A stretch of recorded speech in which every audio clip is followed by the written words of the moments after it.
Password কিংবা credit card number যদি leak হয়ে যায় কোনো কারণে সেটা বদলে ফেলা সম্ভব, বদলে ফেলা যায়, কিন্তু ফেসিয়াল ডেটা এটা তো পরিবর্তন সম্ভব নয়।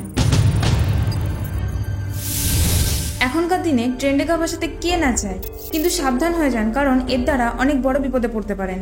একে অপরের দেখা দেখি এখন সবাই নিজেদের ছবি এইরকম স্টাইলে এডিট করে চলেছে, আর মনে মনে ভাবছে এডিটেড ফটোটা বেশ সুন্দর লাগছে, কিন্তু না, আমাদের সতর্ক হওয়া দরকার। সোশ্যাল মিডিয়া জুড়ে এখন এই টাইপের এডিটিং ফটো ছড়াছড়ি।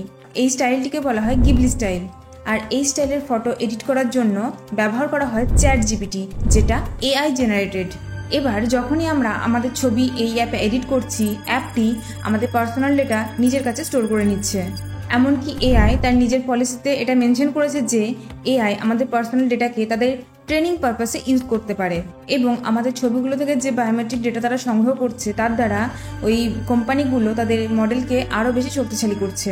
পাসওয়ার্ড কিংবা ক্রেডিট কার্ড নাম্বার যদি লিক হয়ে যায় কোনো কারণে সেটা বদলে ফেলা সম্ভব, বদলে ফেলা যায়, কিন্তু ফেসিয়াল ডেটা এটা তো পরিবর্তন সম্ভব নয়।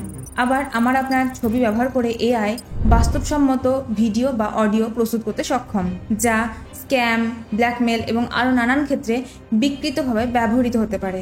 সে কারণে আমাদের সকলেরই এই সমস্ত অ্যাপ ব্যবহারের ক্ষেত্রে সতর্ক হয়ে যাওয়া দরকার। যাই হোক, ভিডিওটি আজকে এই পর্যন্তই।